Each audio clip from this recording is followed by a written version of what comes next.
जय हिंद दोस्तों, welcome to dream सेवक आईएएस। आज है 5 जुलाई और कल है 6 जुलाई और 6 जुलाई को आपका है बिहार बीएड प्रवेश परीक्षा 2022।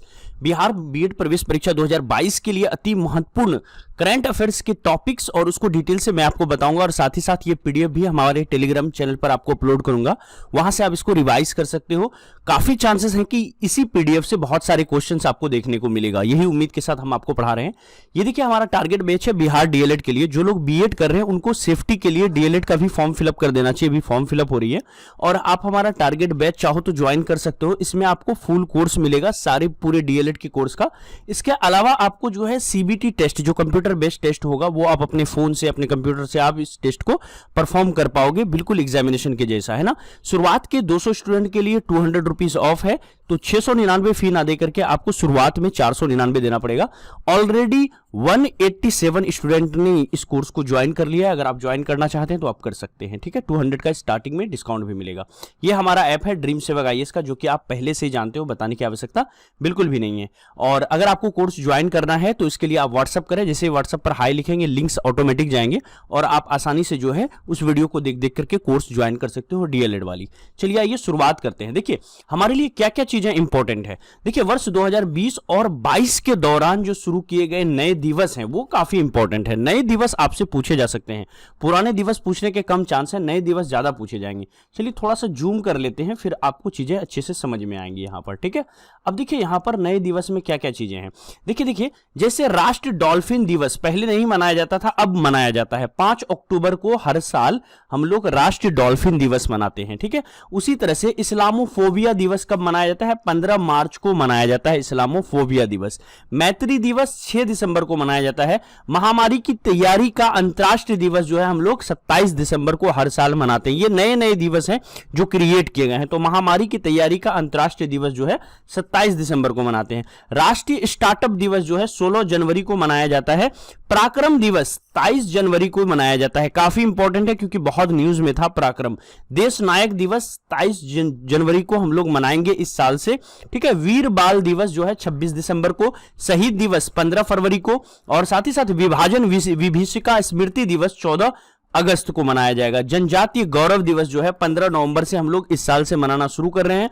भाला फेंक दिवस जो है वो 7 अगस्त से मनाया जाता है। तो ये भी काफी इंपॉर्टेंट है क्योंकि आपको पता है नीरज चोपड़ा ने ओलंपिक्स में मेडल जीता है भाला फेंक के अंदर में। चलिए मैंने आपको बार बार कहा था कि देखिए दो चीजें आपके लिए काफी इंपॉर्टेंट होने वाली है। एक तो आपका रूस और यूक्रेन का जो युद्ध हुआ है उसको आप अच्छे से पढ़ के जाना। तो यहां पर देखिए मैं दोनों चीजें आपको बताऊंगा। रूस और यूक्रेन का जो युद्ध हुआ है वो तो आपको क्लियर कराऊंगा ही ये टॉपिक, और साथ ही साथ यहां पर देखिए मैं कुछ और चीजें भी आपको बताऊंगा जो परीक्षा के लिए इंपॉर्टेंट होगा, है ना। देखिए ऑपरेशन गंगा चलाया था भारत सरकार ने। तो 26 फरवरी 2022 को भारत सरकार के विदेश मंत्रालय के सहयोग से ऑपरेशन गंगा शुरू किया गया था। तो अगर आपको पूछा जाए ऑपरेशन गंगा जो है ये किस लिए चलाया गया था या किसका मिशन है, तो आंसर क्या होगा? विदेश मंत्रालय का मिशन था। उद्देश्य क्या था ऑपरेशन गंगा का? तो यूक्रेन, जब रूस और यूक्रेन का युद्ध हुआ था तो उसमें जो भारतीय छात्र वहां पर फंसे हुए थे उनको कैसे लाया जाए, एक बहुत बड़ा प्रश्न था।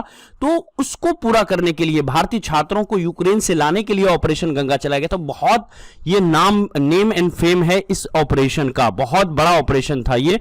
तो हाल फिलहाल में हुई है, इसको आप जरूर याद रखना, ठीक है। इसके अलावा ऑपरेशन गंगा के सफल क्रियान्वयन के लिए केंद्र सरकार ने अपने 4 मंत्रियों को यूक्रेन के पड़ोसी देशों में भेजा था। ये तो नहीं पूछा जाएगा आपको, लेकिन एक चीज ध्यान में रखिएगा आप लोग। किरण रिजिजू जो है ये स्लोवाकिया गए थे, हरदीप सिंह पुरी हंगरी गए थे, जनरल बीके सिंह पोलैंड गए थे और ज्योतिरादित्य सिंधिया जो है ये हमारा रोमानिया गए थे। तो ये सवाल, ये चीज नहीं पूछेगा ये वाला ऑप्शन, बाकी ये वाला पॉइंट नहीं पूछेगा। बाकी ऊपर वाला जो पॉइंट था ये काफी इंपॉर्टेंट था।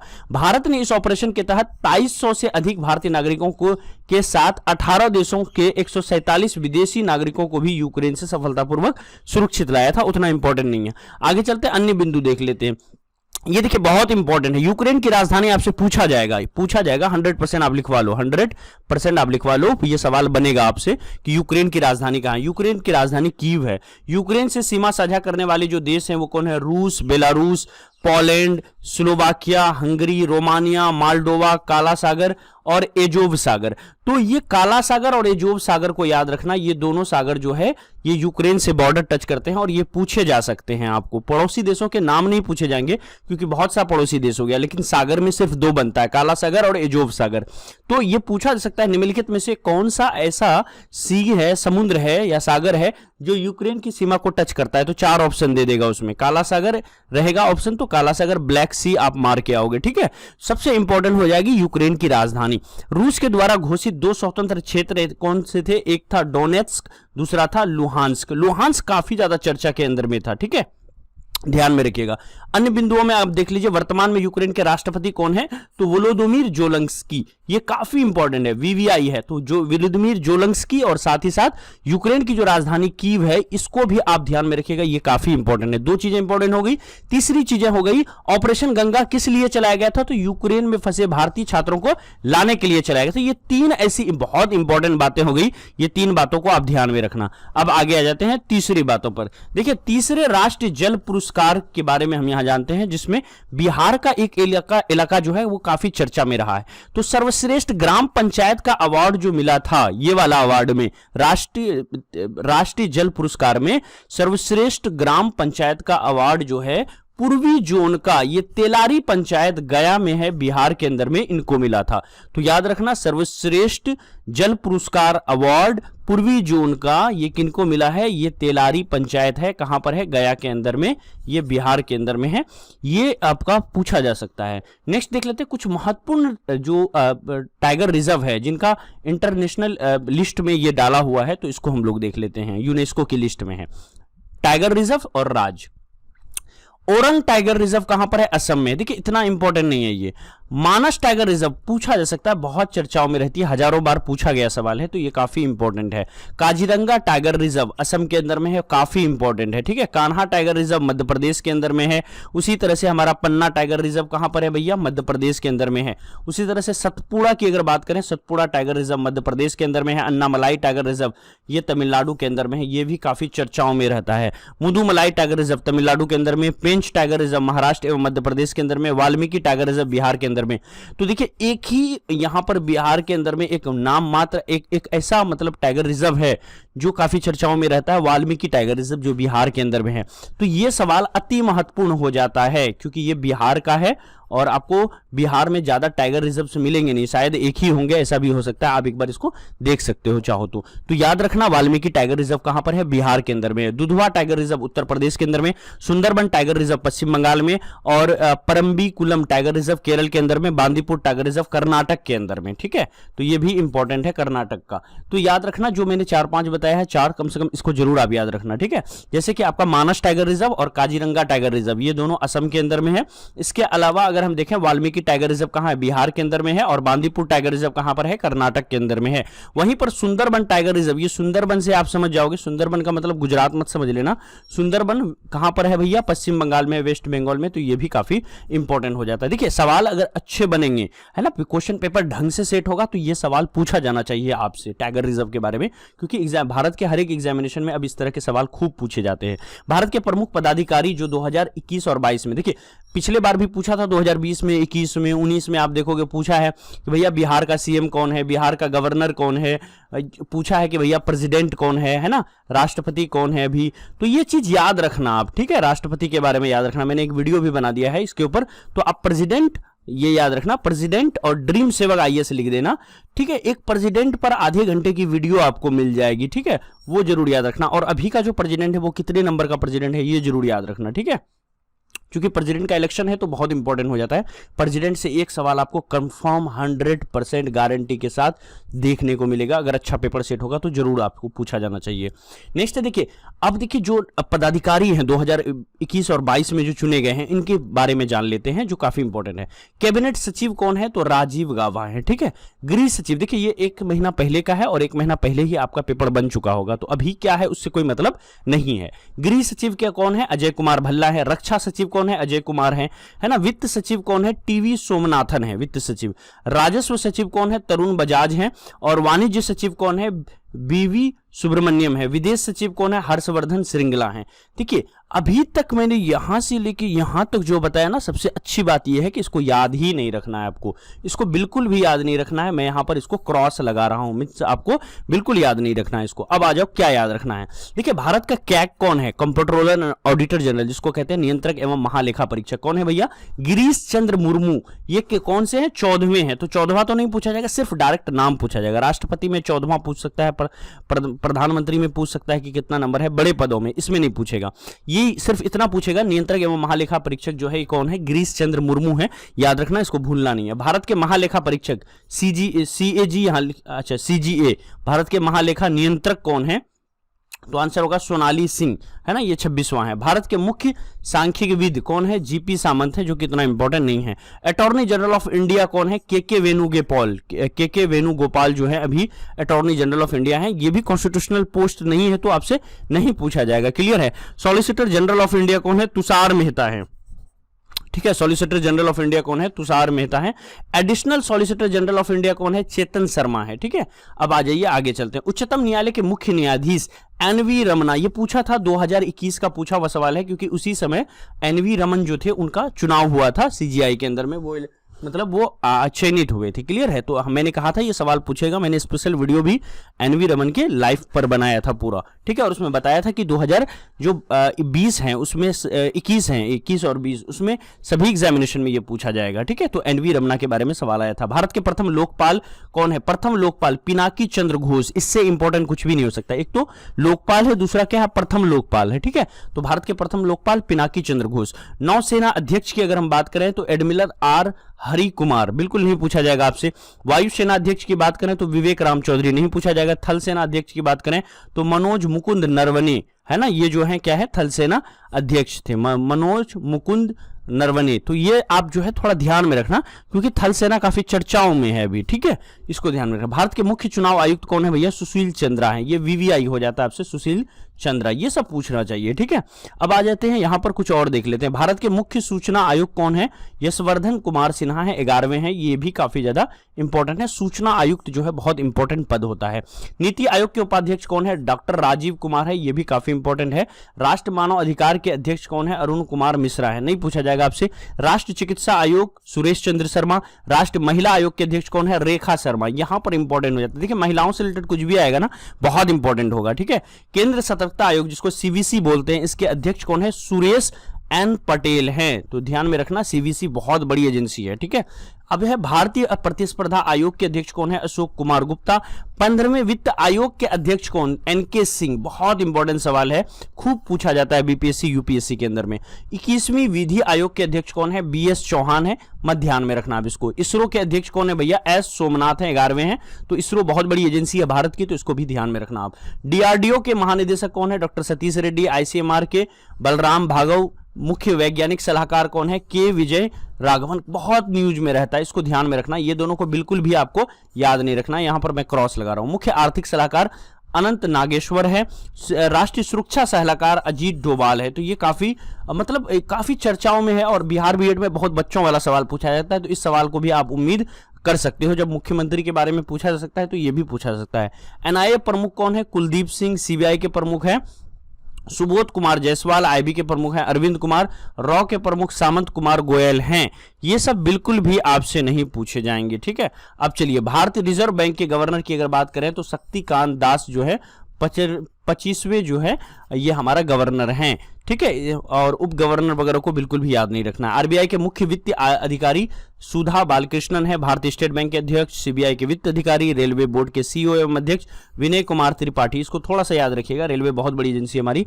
ठीक है, ये सब बिल्कुल भी याद नहीं रखना है आपको। भारतीय विशिष्ट पहचान प्राधिकरण यानी आधार के जो सीईओ हैं वो कौन है? सौरभ गर्ग हैं। इसके अलावा यहाँ पर नीति आयोग के जो सीईओ हैं, ये इंपॉर्टेंट है हमारे लिए, कौन है? अमिताभ कांत जो है नीति आयोग के सीईओ हैं। भारत के उपराष्ट्रपति वीवीआईएम है हमारे लिए एम वेंकैया नायडू। भारत के राष्ट्रपति कौन है? रामनाथ कोविंद जो है भारत के राष्ट्रपति हैं। ठीक है, ये 20 में पूछा, 21 में पूछा, 20 में पूछा हुआ सवाल है, तो ये अब पूछेगा नहीं, बच्चों वाला सवाल है ये। भारत के प्रधानमंत्री नरेंद्र मोदी हैं। इसके अलावा लोकसभा के विपक्ष के नेता जो है अधीर रंजन चौधरी, नहीं पूछा जाएगा आपसे। राज्यसभा के विपक्ष के नेता जो है मल्लिकार्जुन खड़गे हैं। देखिए ये विपक्ष को ज्यादा इंपॉर्टेंट देते नहीं है अभी, तो इसको नहीं पूछा जाएगा आपका। राज्यसभा में सदन के नेता कौन है? पीयूष गोयल हैं। राज्यसभा के सदन के उपनेता कौन है? मुख्तार अब्बास नकवी, ये सब नहीं पूछा जाएगा। लोक लेखा समिति के अध्यक्ष कौन है? अधीर रंजन चौधरी, नहीं पूछा जाएगा। प्राक्कलन समिति गिरीश बावट, नहीं पूछा जाएगा। लोकसभा के अध्यक्ष कौन है? ये देखिए बहुत बड़ा पोस्ट है ना, ओम बिरला, ये आपसे पूछा जा सकता है, तो इसको आप ध्यान में रखना। बाकी ये सारा चीज आपको ध्यान में नहीं रखना है। अब देखिए राज्यसभा अध्यक्ष या सभापति एम वेंकैया नायडू है, तो ये सवाल आपसे पूछा सकता है। राज्यसभा के उपसभापति है ना, ये नहीं पूछा जाएगा। राज्यसभा के महासचिव, लोकसभा के महासचिव, ये सब बिल्कुल भी नहीं पूछा जाएगा, ठीक है, इतनी डिटेल में नहीं पूछते हैं, ठीक है। चलिए आगे चलते हैं, आगे देख लेते हैं करंट अफेयर्स में और हमारे लिए क्या इंपॉर्टेंट हो सकता है।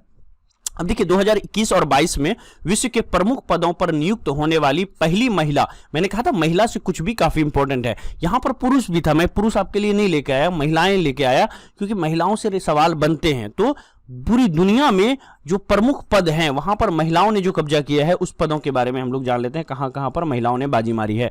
जैसे देखिए पाकिस्तान की अगर बात करें तो पाकिस्तान के सुप्रीम कोर्ट की जज बनी है कौन? आयशा मलिक। सुप्रीम कोर्ट की जज बनने वाली पहली महिला है आयशा मलिक, है ना। उसी तरह से पाकिस्तान की पहली हिंदू महिला असिस्टेंट कमिश्नर कौन है? तो सना रामचंद्र गुलबानी।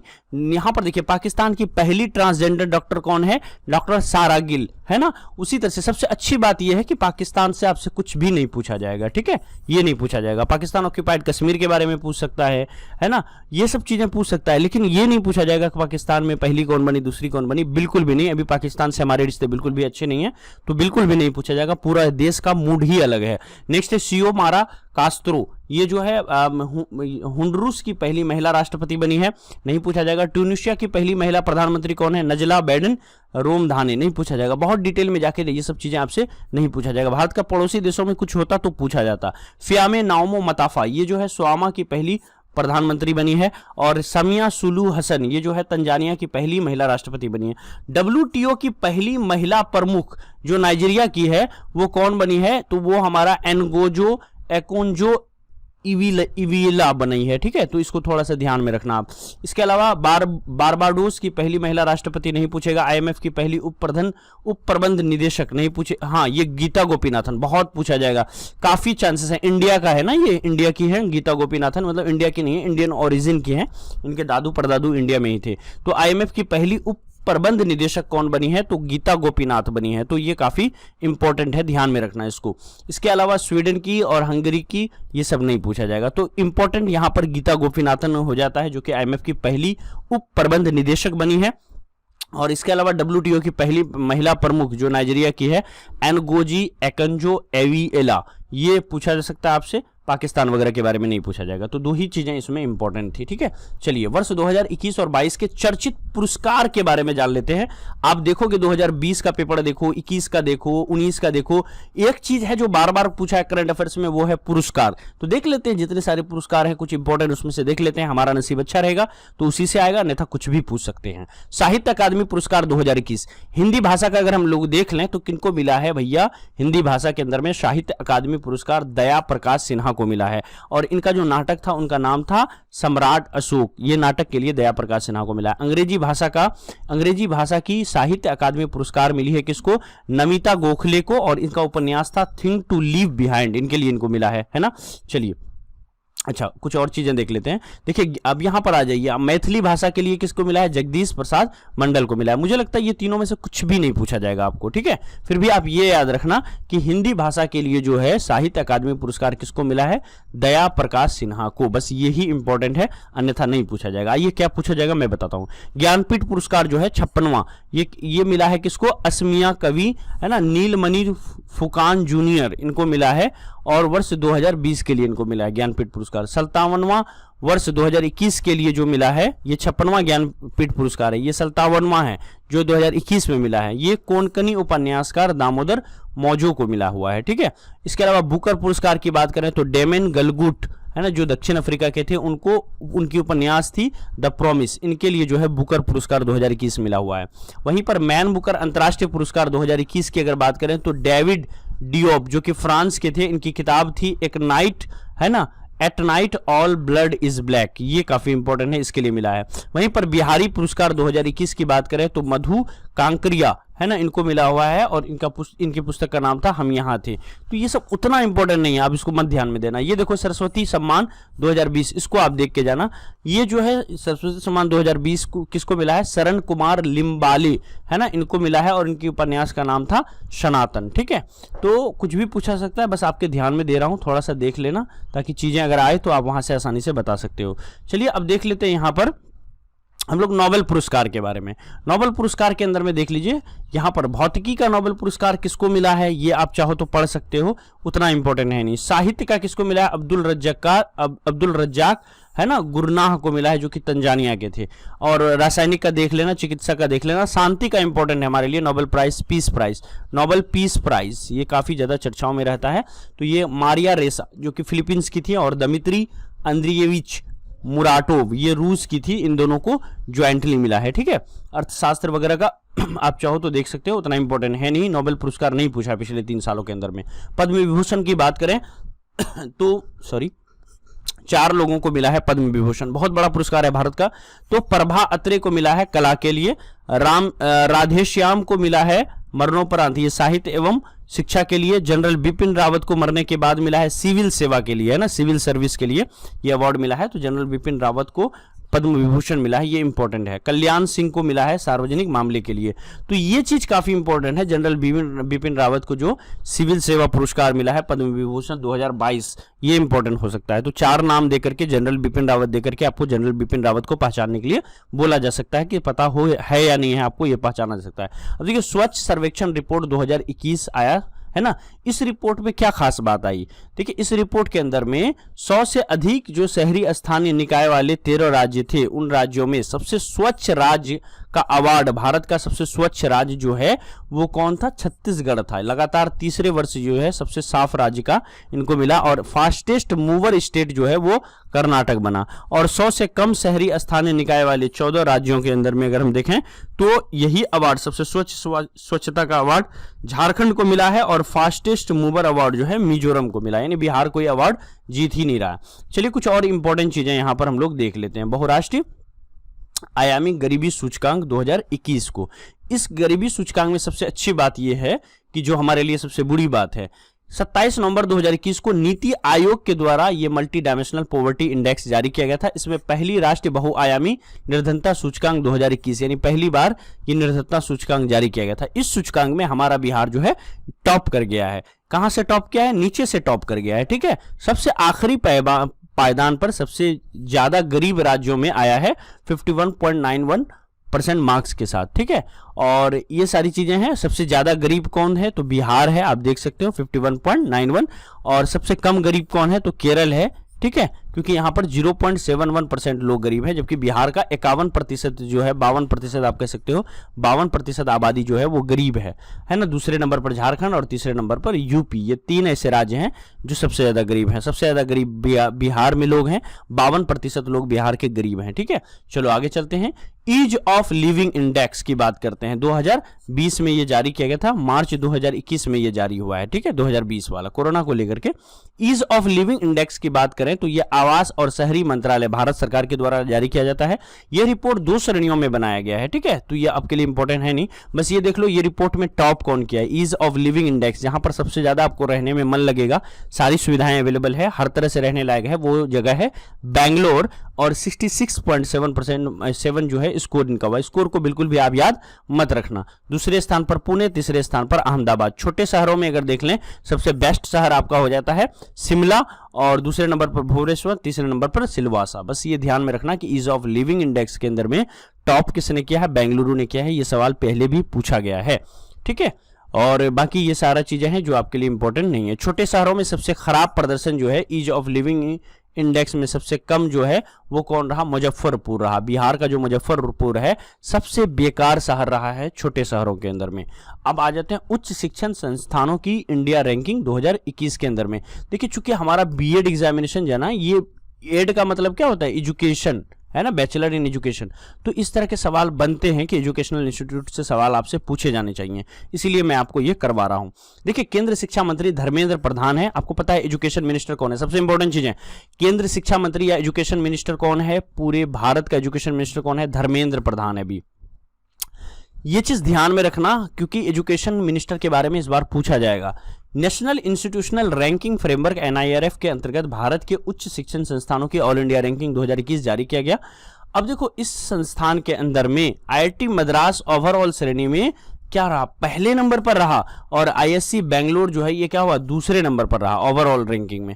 और विश्वविद्यालय श्रेणी में ISC बेंगलोर जो है हमारा यूनिवर्सिटी में टॉप किया है। इंजीनियरिंग श्रेणी में हमारा IIT मद्रास, प्रबंधन में जो मैनेजमेंट की बात करें IIM अहमदाबाद, चिकित्सा में एम्स नई दिल्ली पहले नंबर पर आई है। कानूनी श्रेणी के अंदर में national law school of university Bangalore, दंत चिकित्सा श्रेणी के अंदर में जो हमारा मेडिकल कॉलेज टॉप किया है वो है Manipal college of dental sciences Karnataka, है ना, ये पहले नंबर पर आया। वास्तुकला श्रेणी में IIT रुड़की, अनुसंधान संस्थान श्रेणी में ISC बेंगलोर, फार्मेसी श्रेणी के अंदर में जामिया हमदर्द नई दिल्ली, और कॉलेज श्रेणी के अंदर में मिरांडा हाउस दिल्ली। ये जो है टॉप करने वाले कुछ संस्थान थे। ठीक है, तो इस तरह से जो भी बहुत महत्वपूर्ण करंट अफेयर्स था वो मैंने आपके सामने रखा। ये हमारा व्हाट्सएप नंबर है। अगर आप बिहार DLED की फॉर्म फिलअप कर रहे हो, जो कि आपको करना ही चाहिए, है ना, अगर आप 100% श्योर हो कि आप 75-80,000 दे सकते हो, पूरा इंतजाम हो गया है, तब बिहार DLED में पैसे वेस्ट मत करो। अन्यथा आपको एक सेफ वाला ऑप्शन जरूर रखना चाहिए, प्लान B जरूर रखना चाहिए, इन केस अगर B.Ed नहीं होता है। मैं ये नहीं कहता हूं B.Ed में कम नंबर आएंगे, जितना मैंने पढ़ा है बहुत अच्छा नंबर आएगा आपका, लेकिन प्राइवेट कॉलेज अगर मिलेगा, जो कि ज्यादातर लोगों को ही मिलेगा, क्योंकि 700 सीट मात्र हैं प्राइवेट के अंदर में, जब जिसके लिए लाखों बच्चे एग्जामिनेशन देते हैं। ठीक है, तो सबको तो स्वाभाविक बात है नहीं मिलेगा। तो वहां पर अगर आप ये 80,000 लेके तैयार रहते हो और 2 साल में 1,60,000 1,70,000 जो आपके टोटल खर्च आएंगे, उसके लिए आप तैयार हो तो ठीक है, नहीं तो एक सेफ ऑप्शन आप जरूर खेलिए। DLED का फॉर्म आया हुआ है, 1000 रुपीज के आसपास फॉर्म फिलअप में लगेगा, आप फॉर्म फिलअप कर दीजिए। जिनको डाउट है मन में, उसे फोन के लिए बोल रहा हूं, और जो हमारा कोर्स है उसको आप ज्वाइन कर लीजिए। निश्चित ही गारंटी है, क्योंकि DLED को बहुत सारे कॉलेज हैं, तो गवर्नमेंट कॉलेज में जरूर आपका DLED में होगा कोर्स को ज्वाइन करने के बाद, इतना 100% मैं अपनी तरफ से गारंटी दे रहा हूं। ठीक है, जरूर से जरूर होगा, बहुत सारे गवर्नमेंट कॉलेज हैं, बस थोड़ा सा अच्छे से पढ़ लोगे, थोड़ी सी CBT लगा लेंगे, जो कंप्यूटर बेस्ड टेस्ट हमारा होगा उसी लेवल का, उसको आप लगा लेंगे तो बहुत अच्छा नंबर आपका आ जाएगा। ठीक है, थैंक यू सो मच। बाकी और कोई बात है तो आप कमेंट में लिख सकते हो। ऑल द वेरी बेस्ट कल के एग्जामिनेशन के लिए। और भी शाम तक में और भी लेक्चर्स आपको देखने को मिलेंगे, जो जो इंपॉर्टेंट चीजें होंगी मिसलेनियस GK वगैरह से, वो सब हम आपको करवाएंगे, और हिंदी के भी कुछ कुछ चीजें आपको करवाएंगे, जो जहां जहां से इंपॉर्टेंट होंगी उसको जरूर करवाएंगे। तो आप अपने लेवल पर जितना पढ़े हैं उसको रिवाइज करते रहिए, और जो वीडियो आ रहा है अगर वो टॉपिक आपने अब तक नहीं पढ़ा है तो वहां से आप कर सकते हो। अगर हेल्पफुल लगेगा तो हमारा देखो, नहीं लगेगा तो मत देखो आप। ठीक है, बस आप अपना रिवीजन वगैरह करते रहो। Thank you so much, bye bye.